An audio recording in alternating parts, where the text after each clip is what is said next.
Hi friends, പുതിയൊരു വീഡിയോയിലേക്ക് എല്ലാവർക്കും സ്വാഗതം. അങ്ങനെ കമലേനെ ആശ്വസിപ്പിക്കുകയാണ് പത്മം വിഷമിക്കേണ്ട, എത്രയും പെട്ടെന്ന് തന്നെ സുധാകരൻ മാഷ് തിരിച്ചു വരും എന്ന് പറയുകയാണെ. അന്നേരം കമല പറയുന്നുണ്ട്, ഇനി മാഷ് വരുന്നവരെ എല്ലാ ദിവസവും പകൽ ഞാനിവിടെ ഇരിക്കാൻ പോവുകയാണെന്ന് അറിയണം കേട്ടോ അമ്പലത്തിൽ. അപ്പോൾ പത്മം പറയുന്നുണ്ട്, എന്തായാലും സാരില്ല, എത്രയും പെട്ടെന്ന് തന്നെ മാഷെ കണ്ടെത്താൻ പറ്റട്ടെ എന്നൊക്കെ ഇങ്ങനെ ഒരാശ്വസിപ്പിക്കുകയാണ് കേട്ടോ. അപ്പോൾ മാഷിങ്ങനെ ഒറ്റയ്ക്കൊന്നും പോയിട്ട് ഇല്ല ഇതുവരെ. അപ്പോൾ അതുകൊണ്ട് തന്നെ വല്ലാത്തൊരു സങ്കടവും വിഷമമൊക്കെയാണെന്നൊക്കെ പറയാനിട്ട് അല്ല അവർ അകത്തേക്ക് പോകുകയാണ് കേട്ടോ, കമലയും വേദയും. അപ്പോൾ നോക്കി നിന്നിട്ട് പത്മം പറയുന്നുണ്ട്, ആകെ ഉടഞ്ഞു പോയല്ലേ കമലാമ്മ എന്ന് പറയണേ.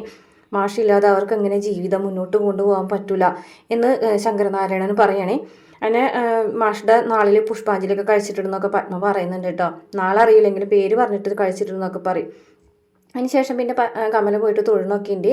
ഇതേ സമയം ശ്രീജിയുടെ അടുത്തേക്ക് നന്ദിനി വന്നിട്ട് പറഞ്ഞിട്ടുണ്ട്, എന്താ ശ്രീജിയുടെ അടുത്ത് ഇവിടെ പണിയൊന്നും തുടങ്ങുന്നില്ലേ, ഒന്നിനും ഒരു ഉഷാറില്ല നന്ദിനി, ഒന്നും ചെയ്യാൻ തോന്നുന്നില്ല എന്ന് പറയും. ആഹാ, അത് ശരി, ഇവിടെ ലോൺ എടുത്ത് കമ്പനി തുടങ്ങിയിട്ട് പണി ചെയ്യാൻ ഉഷാറില്ലെന്നോ, അതെന്താ അച്ഛൻ്റെ കാര്യം ആലോചിച്ചിട്ട് ഒരു സമാധാനമില്ലേ എന്ന് പറയുന്നുണ്ട്. ആഹാ, അത് ശരി, അച്ഛൻ്റെ കാര്യം ആലോചിച്ചിട്ട് പണിയൊന്നും ചെയ്യാതിരിക്കുകയാണോ? ശ്രീജേച്ചിക്ക് എന്താ ഇപ്പം ഇങ്ങനെ പറ്റിയെന്ന് ചോദിക്കണം. അച്ഛൻ്റെ കാര്യം എന്തെങ്കിലും അറിയാതെ എന്തെങ്കിലും എങ്ങനെ ചെയ്യുക നന്ദിനി, എനിക്ക് ഒന്നിനും ഒരു ഉഷാറില്ല എന്ന് പറയാൻ കേട്ടോ. അച്ഛൻ എവിടെയെങ്കിലും പോയതിന് നമ്മൾ എന്ത് ചെയ്യാനാണെന്ന് ചോദിക്കാൻ കേട്ടോ. അച്ഛൻ അങ്ങനെ ഒരിക്കലും പോകാറില്ല. ആര് പറഞ്ഞു? അച്ഛൻ ആയ കാലത്തൊക്കെ ഒറ്റയ്ക്കൊക്കെ പോയിട്ടുള്ളതല്ലേ. ആ പോക്കൊക്കെ അച്ഛൻ നിർത്തിയിട്ട് എത്രയോ കാലങ്ങളായി. അങ്ങനെ അമ്മനോട് പറയേണ്ടൊന്നും പോകാറില്ല എന്ന് പറയണം. അച്ഛനിപ്പോൾ എവിടെയെങ്കിലും പോയിട്ടുണ്ടെന്നൊന്നും ഞാൻ വിശ്വസിക്കുന്നില്ല. കാരണം ഇനിയിപ്പോൾ അങ്ങനെ എന്തെങ്കിലും അപകടങ്ങൾ പറ്റണമെന്നുണ്ടെങ്കിൽ നമ്മൾ അറിയേണ്ട സമയം കഴിഞ്ഞു. അഥവാ ഇങ്ങനെ വല്ല അറ്റാക്കും വന്ന് തട്ടിപ്പോയിട്ടുണ്ടെങ്കിൽ തന്നെ അത് നമ്മൾ പറഞ്ഞിട്ടുണ്ടാവും. അല്ല, അങ്ങനെ ഉണ്ടായിട്ടുണ്ടെന്നല്ല എന്നൊക്കെ നന്ദിനി പറയുകയാണേ. അന്നേരം ശ്രീജ പറഞ്ഞു, നന്ദിനി നിനക്ക് എങ്ങനെ ഇങ്ങനെയൊക്കെ പറയാൻ കഴിയുന്നു? നീ എങ്ങനെ ഇങ്ങനെ വിചാരിക്കുന്നു? ഞാൻ വിചാരിക്കും, പിന്നെന്താ, ഇങ്ങനെ വിചാരിച്ചാലല്ലേ പെട്ടെന്നൊരു വാർത്ത വന്നു കഴിഞ്ഞിട്ടുണ്ടെങ്കിൽ നമ്മൾ ഞെട്ടിത്തരിക്കാതിരിക്കുള്ളൂ എന്നൊക്കെ പറയാൻ കേട്ടോ. ശ്രീജയ്ക്ക് അപ്പോൾ ദേഷ്യം വരികയാണ് കേട്ടോ. അപ്പോൾ നന്ദിനി പറഞ്ഞിട്ടേ, അതെ അച്ഛൻ വരുമ്പോൾ വരട്ടെ, നിങ്ങൾ ഒരു കാര്യം ചെയ്യും, ആ പണിക്കാരി പെണ്ണിനെ വിളിച്ച് വരുത്തിങ്ങാട്ടെ ഇവിടുത്തെ കാര്യങ്ങളൊക്കെ ചെയ്യാൻ നോക്ക്. ലോൺ എടുത്തിങ്ങാട്ട് ബിസിനസ് തുടങ്ങിയിട്ടേ അച്ഛൻ്റെ കാര്യം പറഞ്ഞിട്ട് ഇരുന്നിട്ടുണ്ടെങ്കിലേ ലോൺ അടയ്ക്കേണ്ട നേരത്തെ ഇറക്കേണ്ടി വരും. ഞാൻ എന്തെങ്കിലും സഹായം വേണമെങ്കിൽ ഞാനും ചെയ്തു തരാമെന്ന് പറഞ്ഞിട്ട് നന്ദിനി അവിടെ നിന്ന് പോകും കേട്ടോ. പിന്നെ കാണിക്കുന്നത് ചക്രപാണി സാറിൻ്റെ അടുത്തേക്ക് വേദ വരികയാണ് കേട്ടോ. അപ്പോൾ വേദനോട് ചോദിക്കുന്നുണ്ട്, എന്തായി കേസിൻ്റെ കാര്യങ്ങളും ചോദിക്കുമ്പോൾ ശ്രീനിവാസന് സമൻസ് അയച്ചിട്ടുണ്ട്, അപ്പോൾ അടുത്ത ആഴ്ച ആയിരിക്കും എന്നല്ലേ വിചാരണ. അതെ, സൂക്ഷിച്ച് വേണം കാര്യങ്ങൾ ചെയ്യാനായിട്ട്. പിന്നെ അറിയാലോ, വലിയ കക്ഷികളാണ് അവർ. അപ്പോൾ വലിയ ആളെ തന്നെയായിരിക്കും അവർ വക്കീലായിട്ട് വെക്കണേന്ന് പറയണത്. അപ്പോൾ അതൊക്കെ എനിക്കറിയാം സാർ. ഒരു കാര്യം ചെയ്യും, അടുത്ത ദിവസം വീട്ടിലേക്ക് വായു, ഞാൻ കേസിൻ്റെ കുറച്ച് കാര്യങ്ങൾ രഹസ്യമായിട്ട് പറഞ്ഞു തരാം, മാത്രമല്ല കുറച്ച് പേപ്പേഴ്സൊക്കെ തരാം, അത് മിസ്സാവാതെ നോക്കണം എന്ന് പറയണേ. അപ്പോൾ അതൊക്കെ ആന്ന് പറയും കേട്ടോ. ഇനി പിന്നെ തൻ്റെ ഫാദറിലൂടെ കാര്യം എന്തായി എന്ന് ചോദിക്കാനൊന്നും ആയിട്ടില്ല, പോലീസ് അന്വേഷിക്കുന്നുണ്ടെന്ന് മാത്രമേ പറയുന്നുള്ളൂ എന്ന് പറയണേ. ഇനി ആരെങ്കിലും കിഡ്നാപ്പ് എങ്ങനെ ചെയ്തതാണെന്നുണ്ടെങ്കിൽ തന്നെ ഒരു ഹെബിയസ് കോർപ്പസും കൂടെ ഫയൽ ചെയ്തിരിക്കുമെന്ന് പറയാൻ കേട്ടോ. അതൊക്കെ ചെയ്യാം. സാറ് എനിക്ക് എസ് പിനായിട്ട് കോൺടാക്ട് ചെയ്യാനൊന്ന് ഹെൽപ്പ് ചെയ്യുമെന്ന് ചോദിക്കാൻ കേട്ടോ. ജില്ലാ ജഡ്ജി ശങ്കരനാരായണൻ്റെ മകൾക്ക് എസ് പിനെ കോൺടാക്ട് ചെയ്യാനായിട്ട് എന്താ എത്ര ബുദ്ധിമുട്ടെന്ന് ചോദിക്കുമ്പോൾ അച്ഛൻ്റെ വിലാസം ഉപയോഗിക്കേണ്ടെന്ന് വിചാരിച്ചിട്ട്, അതിനെന്താ ഞാൻ ചെയ്തു തരാം, ഞാൻ വിളിച്ചു തരാം എസ് പി എന്ന് പറയാൻ കേട്ടോ. എന്തായാലും നമുക്ക് കാര്യങ്ങളൊക്കെ നല്ല രീതിയിൽ തന്നെ മുന്നോട്ട് കൊണ്ടുപോകാമെന്നൊക്കെ ആളിങ്ങനെ പറഞ്ഞ് ആശ്വസിപ്പിക്കുന്നുണ്ട്. അതിനുശേഷം വേദ ഓഫീസിൽ നിന്ന് ഇറങ്ങാണ് കേട്ടോ. ഓഫീസിൽ നിന്ന് ഇറങ്ങി ബസ് കയറിയിട്ട് ഇറങ്ങി ഇങ്ങനെ നടക്കുകയാണ്. ഒരു ഇടവഴി പോലത്തെ ഒരു വഴി കൂടെ ഇങ്ങനെ നടക്കുന്ന സമയത്ത് ഒരു വാൻ്റെ അടുത്ത് കുറച്ച് ആൾക്കാർ നിന്നിങ്ങാട്ട് വേദ പോകുന്നതൊക്കെ നോക്കുന്നുണ്ട്. അങ്ങനെ വേദ ഒരു ഏരിയത്ത് ഇങ്ങനെ എത്തുന്ന സമയത്ത് ആളില്ലാത്ത ഒരു ഭാഗം നോക്കിയിട്ട് അവർ വന്നിട്ട് വണ്ടി നിർത്താണ്. അതിനുശേഷം വേദനെ അതിലേക്ക് പിടിച്ച് വലിച്ച് കയറ്റിയതിന് ശേഷം വേദന മൊബൈൽ ഒരാൾ വാങ്ങിക്കുകയാണ്. ആ മൊബൈൽ വാങ്ങിച്ച ആൾ കുറച്ച് കഴിഞ്ഞിട്ട് അവിടെ ഇറങ്ങും കേട്ടോ. അത് വേറെ കാരണം വേദന ലൊക്കേഷൻ, മൊബൈലിൻ്റെ ലൊക്കേഷൻ ട്രേസ് ചെയ്യാതിരിക്കാൻ വേണ്ടിയിട്ട് വേദന മൊബൈലും കൊണ്ട് വേറൊരാൾ പോകും. അങ്ങനെ കൊണ്ടുവന്ന് ഇരുത്താണ് കേട്ടോ. വേദന തലയിൽ കൂടെ ഒക്കെ തുണിയിട്ടിട്ടുണ്ട്. സമയത്ത് ശ്രീകാന്ത് വരികയാണ് കേട്ടോ. എന്നിട്ട് മുഖത്തുനിന്ന് ആ തുണിയെടുത്ത സമയത്ത് ശ്രീകാന്തിനെ കാണുമ്പോൾ പെട്ടെന്ന് ശ്രീയേട്ടനോ, എന്നെ ആരും ഇവിടെ കൊണ്ടുവന്നതാണ് ശ്രീയേട്ടാ, നിങ്ങളെങ്ങനെ അറിഞ്ഞു എന്നൊക്കെ ചോദിക്കാൻ കേട്ടോ. വേദ ആദ്യം വിചാരിച്ചത് വേദന തട്ടിക്കൊണ്ട് വന്നത് അറിഞ്ഞിട്ട് ശ്രീകാന്തും ചന്ദ്രശേഖരനും വന്നതാണ്. പിന്നെ പെട്ടെന്ന് ശ്രീകാന്തിൻ്റെ ചിരി കാണുമ്പോൾ വേദ, ശ്രീയേട്ടാ നിങ്ങളോ എന്ന് ചോദിക്കാൻ കേട്ടോ. അപ്പം അതേടി ഞാൻ തന്നെ എന്ന് പറയാം കേട്ടോ.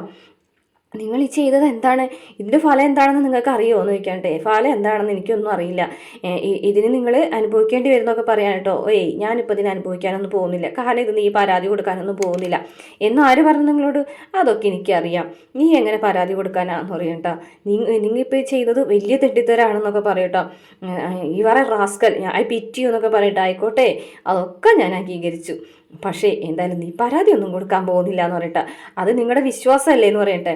അപ്പോൾ വിശ്വാസമോ, അത് വിശ്വാസമൊന്നുമല്ല എന്ന് പറയട്ടെ. ശ്രീകാന്ത് എന്നിട്ട് വേറൊരാളുടെ അടുത്ത് ഇങ്ങനെ എന്തോ എടുത്തുകൊണ്ട് വരാൻ പറയുകയാണ്.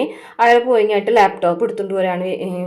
ലാപ്ടോപ്പ് എടുത്തിട്ട് മാഷ്ടെ ഒരു കിടക്കുന്ന ഒരു പിക്ചർ കാണിച്ചു കൊടുക്കുകയാണ് കേട്ടോ വേദയ്ക്ക്. അപ്പോഴാണ് വേദയ്ക്ക് മനസ്സിലാവുന്നത് ഇതിൻ്റെ അതൊരു ചതി. നിൻ്റെ ഫാദറിലോ കണ്ട, നീ എന്തായാലും അച്ഛൻ വിളിക്കുന്ന ആളല്ലേ, സ്വന്തം അച്ഛനും അല്ലെങ്കിലും ഒരു കൊല്ലമായിട്ട് നീ അച്ഛൻ വിളിക്കുന്ന ആളല്ലേ, ഇയാൾക്ക് എന്തെങ്കിലും സംഭവിക്കുക എന്ന് പറഞ്ഞിട്ട് അത് നിർത്താൻ കേട്ടോ. അപ്പോൾ ശ്രീയേട്ടാ അച്ഛൻ എന്ന് പറഞ്ഞിട്ട് പൊട്ടിക്കറിയാണ് കേട്ടോ വേദ അച്ഛനെ നോക്കിയിട്ട്, മാഷെ നോക്കിയിട്ട്. എന്നിട്ട് ഇപ്പോൾ കാര്യം നിനക്ക് മനസ്സിലായല്ലോ. അപ്പോൾ അതായത് നീ എത്രയും പെട്ടെന്ന് തന്നെ വീട്ടിലേക്ക് തിരിച്ചു വരാം. ഒരു ദിവസത്തെ സമയം നിനക്ക് ഞാൻ തരും, അതിനുള്ളിൽ നീ തിരിച്ച് വീട്ടിലേക്ക് എത്തണം. അല്ലാന്നുണ്ടെങ്കിൽ ഈ കിളവനുണ്ടല്ലോ, ഈ കിളവൻ ഏതെങ്കിലും കടപ്പുറത്ത് ചീഞ്ഞു പൊന്തും, അത് നീ മനസ്സിലോർത്തോ. ഇപ്പം നിങ്ങളാണ് ചതിയൻ, നിങ്ങളാണ് ക്രൂരൻ, നിങ്ങൾക്ക് വിക്രമിനെ കുറ്റം പറയാൻ എന്ത് അവകാശമാണുള്ളത് എന്നൊക്കെ ചോദിക്കുകയാണേ. നിങ്ങളെക്കാൾ എത്രയോ ഭേദമാണ് വിക്രം എന്നൊക്കെ പറയും കേട്ടോ. അച്ഛനെ ഒന്നും ചെയ്യരുതെന്ന് പറയട്ടോ. അപ്പോൾ പറയുന്നുണ്ട്, അതെന്നെയാണ് പറഞ്ഞത്, അയാളൊന്നും ചെയ്യണമെന്ന് ഞങ്ങൾക്ക് ആഗ്രഹമില്ല, പാവം കിളവൻ. പക്ഷേ നീ ഞങ്ങൾ പറഞ്ഞത് അനുസരിക്കണം. ഒരൊറ്റ ദിവസത്തെ സമയം നിനക്ക് തരികയാണ്, ഒരു ദിവസത്തിനുള്ളിൽ നീ ഞങ്ങൾക്ക് മറുപടി തരണം. അതല്ലാന്നുണ്ടെങ്കിൽ അറിയാലോ, നീ ഇപ്പം എന്തായാലും പരാതി ഒന്നും കൊടുക്കാൻ പോകുന്നില്ല, കാരണം നിൻ്റെ മൊബൈലിൽ നീ ഇവിടെ എത്തിയിട്ടില്ല. മാത്രമല്ല ഞങ്ങളും ഇവിടെ എത്തിയിട്ടില്ല, ഞങ്ങളുടെ ലൊക്കേഷനൊക്കെ വേറെ മീറ്റിങ്ങിലാണ് ഇപ്പോൾ ഞങ്ങൾ പങ്കെടുത്തുകൊണ്ടിരിക്കുന്നുള്ള തെളിവൊക്കെ ഞങ്ങൾ ഓൾറെഡി ഉണ്ടാക്കി വെച്ചിട്ടുണ്ട്. അതുകൊണ്ട് നീ ഇപ്പോൾ തൽക്കാലം ഒരു ദിവസത്തെ സമയം തരികയാണ്, ആലോചിച്ച് മറുപടി പറഞ്ഞാൽ മതി എന്ന് പറഞ്ഞിട്ട് അവർ പോവുകയാണ്. വീണ്ടും വേദന തലയിൽ കൂടെ ആയി തുണിയൊക്കെ ഇട്ട് ആ വേദന പിടിച്ചുകൊണ്ട് വന്ന ഒരു സ്ഥലത്ത് തന്നെ കൊണ്ടുവന്ന് ഇറക്കി കൊടുക്കുകയാണ്. അങ്ങനെ കൊണ്ടുവന്ന് ഇറക്കിയതിന് ശേഷം വേദന മൊബൈൽ എടുത്തുകൊണ്ട് പോയ ആൾ മൊബൈലും കയ്യിൽ കൊടുത്തിട്ട് ആ തലയിലത്തെ തുണി എടുത്ത് മാറ്റിയിട്ട് അവർ വണ്ടിയമ്മ പോവുകയാണ്. അങ്ങനെ വേദന കാണാണ്ട് കമലാമ്മ വിഷമിച്ചിരിക്കുമ്പോൾ ശ്രീജ ചോദിക്കും, എന്താ അമ്മയും ചോദിക്കുമ്പോൾ, മോളെ 8 മണിയായല്ലോ, വേദന കാണാനില്ലല്ലോ, 6 മണിക്ക് മുമ്പ് വരുന്ന കുട്ടിയാന്ന് പറയാൻ കേട്ടോ. അപ്പോൾ നന്ദിനി ഓടി വന്നിട്ട്, അയ്യോ അമ്മ വിചാരിച്ചതുപോലെ അപകടമൊന്നും സംഭവിച്ചിട്ടുണ്ടാവില്ല എന്ന് പറയട്ടെ. അപകടമോ, ഞാനതിന് അപകടമൊന്നും സംഭവിച്ചെന്ന് വിചാരിച്ചില്ലല്ലോ നന്ദിനി. അല്ല, നമ്മൾ സാധാരണ ഒരാളെ കാണാണ്ടാവുമ്പോൾ ബസ് ഇടിച്ചു, വണ്ടി മുട്ടി, അങ്ങനെയൊക്കെ അല്ലേ എന്ന് പറയും കേട്ടോ. അപ്പോൾ കമലമ്മയ്ക്ക് ദേഷ്യം വരികയാണ് കേട്ടോ. ഞാൻ അങ്ങനെ ഒന്നും വിചാരിച്ചിട്ടില്ല, നീ എന്തിനാ ആവശ്യമില്ലാത്ത കാര്യങ്ങളൊക്കെ പറയുന്നത്. അപ്പോൾ ശ്രീജയും ദേഷ്യപ്പെടുന്നുണ്ട് കേട്ടോ. ആ സമയം വിക്രം വരികയാണ്. വിക്രം വന്നിട്ട്, എന്താ അമ്മേ എന്തെങ്ങനെ നിൽക്കുന്നത്? മോനെ വേദ വന്നിട്ടില്ല. വേദ വന്നിട്ടില്ലേ? ഓഫീസിൽ നിന്നുള്ള നേരത്തെ ഇറങ്ങിയതാണല്ലോ എന്ന് പറയാം കേട്ടോ. ആണോ? പിന്നെ ആ കുട്ടി എങ്ങോട്ട് പോയി എന്ന് പറയണം. അങ്ങനെ അപ്പം തന്നെ വിക്രം മൊബൈലെടുത്ത് വിളിച്ച് നോക്കുകയാണ്. അന്നേരം ഫോൺ സ്വിച്ച് ഓഫ്. അപ്പോൾ വിക്രം പറയും, സാറില്ല അമ്മേ, ഞാനൊന്ന് പോയി നോക്കിയിട്ട് വരാമെന്ന് പറഞ്ഞിട്ട് വണ്ടിമേൽ ഇങ്ങനെ കയറാണ്. കയറിയ വഴിക്ക് വേദ ഓട്ടോയിൽ വന്ന് ഇറങ്ങാണ്. അങ്ങനെ ഓട്ടോ കാശൊക്കെ കൊടുത്തിട്ട് വേദാകത്തേക്ക് വരികയാണ്. അപ്പോഴേക്കും കമലാമ്മ ഓടി ചെല്ലുകയാണ് കേട്ടോ. മോളെ എന്ത് പറ്റി മോളെ ഇത്ര നേരം വൈകിയത്? അപ്പോൾ വേദയാണെന്നുണ്ടെങ്കിൽ ആകെ സങ്കടപ്പെട്ടിട്ടിരിക്കുകയാണ്. പക്ഷെ അവർ മുന്നിലത് കാണിക്കുന്നില്ല. എൻ്റെ വേദ പറയുന്നുണ്ട്, അമ്മേ എനിക്ക് ഓഫീസിൽ കുറച്ച് പണി ഉണ്ടായിരുന്നു അമ്മയെന്ന് പറയട്ടോ. അന്നേരം വിക്രം വന്നിട്ട്, ഓഫീസിലോ? നിന്നെ ഓഫീസിൽ ഞാൻ 6 മണിയായ സമയത്ത് വന്നപ്പോൾ അവിടെ ഉണ്ടായിരുന്നില്ലല്ലോ എന്ന് ചോദിക്കാൻ കേട്ടോ.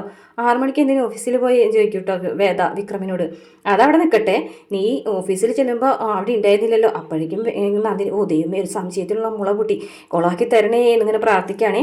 അന്നേരം വേദ പറയുകയാണ്, ഞാനൊരു ക്ലയൻറ്റിനെ കാണാൻ പോയിരിക്കുകയായിരുന്നു. ഏത് ക്ലയൻറ്റ് എന്ന് വിക്രം ചോദിക്കുകയാണ്. എൻ്റെ ഏതൊക്കെ ക്ലയൻറ്റിനെ വിക്രം സ്വാമിക്ക് അറിയാം എന്ന് ചോദിക്കുകയാണ് കേട്ടോ. അപ്പോൾ മോനെ നീ എന്തിനാ ഇങ്ങനെയൊക്കെ ചോദിക്കുന്നതെന്ന് കമല ചോദിക്കണം. അപ്പോൾ നന്ദിനി പറയും, അതെ എന്താടാ വിക്രം നീ ഇങ്ങനെയൊക്കെ ചോദിക്കുന്നത്? അതെ നിനക്ക് എന്തോ നന്ദിനി വേദന സംശയമുള്ള പോലെ ഉണ്ടല്ലോ എന്നൊക്കെ നന്ദിനി ഒന്ന് തട്ടി വിടുകയാണ് കേട്ടോ. അപ്പോൾ ശ്രീജ പറയും, സംശയമോ? എന്ത് സംശയം? ഒരു സംശയമില്ല, നന്ദിനി ഒന്നും മിണ്ടാതിരുന്നേന്ന് പറയും കേട്ടോ. അപ്പോൾ വിക്രം നന്ദിനിയോട് പറയും, എനിക്കൊരാളെ ഒരു സംശയമില്ല, വെറുതെ ആവശ്യമില്ലാത്തത് പറയണ്ട. ഞാൻ ഓഫീസിൽ ചെന്നിട്ടുണ്ടായിരുന്നു നിന്നെ കാണാൻ വേണ്ടിയിട്ട്, അപ്പം നീ അവിടെ ഉണ്ടായിരുന്നില്ല എന്ന് പറഞ്ഞിട്ടാ. ആ സമയത്ത് ഞാനൊരു ക്ലയൻറ്റിനെ കാണാൻ വേണ്ടി പോയിരിക്കുന്നു എന്ന് പറയും വേദ. അന്നേരം കമലാമ്മ ചോദിക്കും, മോളെ SP ഓഫീസിൽ പോയിരുന്നോ എന്ന് ചോദിക്കും. പോയിരുന്നു അമ്മേ. അപ്പോൾ അവരെന്ത് പറഞ്ഞു? അവർക്ക് എന്തെങ്കിലും സൂചന കിട്ടിയിട്ടുണ്ടോ മോളെന്ന് ചോദിക്കും. സൂചനയൊക്കെ കിട്ടിയിട്ടുണ്ട് അമ്മേ, ഒരു 2 ദിവസത്തിനുള്ളിൽ ഉറപ്പായിട്ടും ഒരു അച്ഛനെ കണ്ടുപിടിച്ച് തരാമെന്ന് വാക്ക് പറഞ്ഞിട്ടുണ്ടെന്ന് പറഞ്ഞു. കമലാമ്മയ്ക്ക് സന്തോഷമാകും കേട്ടോ. അപ്പോൾ വേദ പറയുകയാണേ, ശരി അമ്മേ ഞാനെന്നാൽ ഒന്ന് കുളിക്കട്ടെ എന്ന് പറഞ്ഞിട്ട് വേദ ഇങ്ങനെ വിഷമത്തോട് കൂടിയിട്ട് അകത്തേക്ക് കയറി പോവുകയാണ്. അന്നേരം വിക്രമിന് സംശയം തോന്നാണ് കേട്ടോ, വേദന പെരുമാറ്റത്തിലും സംസാരത്തിലൊക്കെ തോന്നുകയാണ്. അപ്പോൾ വിക്രം ഇങ്ങനെ മനസ്സിലായി ഇവിടെ ഏത് സമയത്താണ് SP ഓഫീസിൽ പോയത് ഇങ്ങനെ മനസ്സിലാലോചിക്കുകയാണ്. പിന്നെ പ്രമോണ് കാണിച്ചിട്ടുള്ളത് വിക്രത്തിന് ചെറിയ സംശയമൊക്കെ തോന്നാൻ കേട്ടോ, എന്തോ മറച്ചു വെക്കുന്നുണ്ട് എന്നുള്ള കാര്യം വിക്രത്തിന് മനസ്സിലാവും. വിക്രം അത് കുത്തി ചോദിക്കുമ്പോൾ വിക്രം വേദ പറയുന്നുണ്ട്, ഞാൻ പറയുന്നത് പോലെ ഒന്നുമല്ല വിക്രസ്വാമി ചെയ്യുന്നത്, ഞാൻ പറയുന്ന എന്തെങ്കിലും കാര്യങ്ങളും വിക്രസ്വാമി അനുസരിക്കാറുണ്ടോ, വിക്രസ്വാമിന് എന്തെങ്കിലും കാര്യങ്ങൾ എന്നോട് പറയാറുണ്ടോ, പിന്നെ എന്തിനാ എൻ്റെ കാര്യങ്ങളൊക്കെ അറിയാൻ നിൽക്കുന്നതെന്നൊക്കെ ചോദിച്ച് കുത്തി ചോദിക്കാൻ കേട്ടോ. അപ്പോൾ വേദ ദേഷ്യപ്പെടുന്നുണ്ട്. അപ്പോൾ വേദ എന്ന് വെച്ചാൽ ദേഷ്യപ്പെടുന്നതാകുമ്പോൾ വിക്രം ഇത് കൂടുതൽ സംശയമാവണം. അപ്പോൾ വിക്രം ചോദിക്കുന്നുണ്ട്, അത് എൻ്റെ ഭാര്യയായിട്ട് ഈ വീട്ടിൽ വന്ന് കയറി താമസിക്കുന്നുണ്ടെങ്കിൽ ഞാൻ ചോദിക്കുന്ന ചോദ്യങ്ങൾക്ക് ഉത്തരം പറയണം എന്ന് പറയുമ്പോൾ വേദ അവിടെ നിന്ന് എഴുന്നേറ്റ് പോകുമ്പോൾ വേദ കൈ വലിച്ചും കണ്ടിട്ട് പിടിച്ച് നിർത്താനായിട്ടോ. എന്നിട്ട് ചോദിക്കുന്നുണ്ട്, എന്താണ് നീ എന്തോ മറച്ചു വെക്കുന്നുണ്ടല്ലോ എന്നുള്ള കാര്യങ്ങളൊക്കെ ചോദിക്കുന്നുണ്ട് കേട്ടോ പിടിച്ച് നിർത്തിയിട്ട്. അപ്പോൾ വേദ എന്ന് വെച്ചാൽ ഒന്നും പറയുന്നില്ല. പിന്നെ എന്തായാലും വേദ തീരുമാനം എടുക്കുകയാണ് വിക്രമിനെ ഉപേക്ഷിച്ച് പോകാനായിട്ട്, അല്ലെങ്കിൽ മാഷ് അവർ കൊല്ലുമെന്നറിയാം, വേദയ്ക്ക് അറിയാം. പിന്നെ പിറ്റേ ദിവസം ദീപ്തി വിളിക്കാൻ കേട്ടോ, കാരണം ശ്രീകാന്ത് വീട്ടിൽ വേദ തിരിച്ചു വരുന്നതിനെ കുറിച്ച് പറഞ്ഞിട്ടുണ്ടാവും. അതുകൊണ്ട് തന്നെയാണ് ദീപ്തി വേദന വിളിക്കുന്നത്. എന്നിട്ട് ചോദിക്കുന്നുണ്ട്, ഞാനും വരണം, ചേച്ചി വിക്രം ചേട്ടൻ്റെ വാക്ക് വിശ്വസിച്ചാണ് ഇരിക്കുന്നത്, അതിൻ്റെ ഇടയിൽ ചേച്ചി ഇങ്ങനെ ഒരു തീരുമാനം എടുത്തിട്ടുണ്ടെങ്കിൽ പിന്നെ ഞങ്ങൾ എന്ത് ചെയ്യും എന്നൊക്കെ ചോദിക്കുന്നുണ്ട്. അതിനൊന്നും വേദയ്ക്ക് മറുപടി ഇല്ല കേട്ടോ. ഇത്രയാണ് കാണിക്കുന്നത്. മാത്രമല്ല രാവിലെ തന്നെ വേദ പോകുന്നത് കാണുമ്പോൾ വിക്രം വണ്ടിയിൽ കയറാൻ പറയുമ്പോൾ വേദ വിക്രമിൻ്റെ വണ്ടിയിലൊന്നും കയറുന്നില്ല കേട്ടോ. അപ്പോൾ വിക്രമിനും ചെറിയ സംശയമൊക്കെ തോന്നുന്നുണ്ട്, എന്തോ ഒരു സംഭവം ഉണ്ടെന്നുള്ളത്. ഇത്രയാണ് പ്രമോ കാണിച്ചിട്ടുള്ളത്. വീഡിയോ ഇഷ്ടപ്പെട്ട ചാനൽ സബ്സ്ക്രൈബ് ചെയ്ത് സപ്പോർട്ട് ചെയ്യണേ.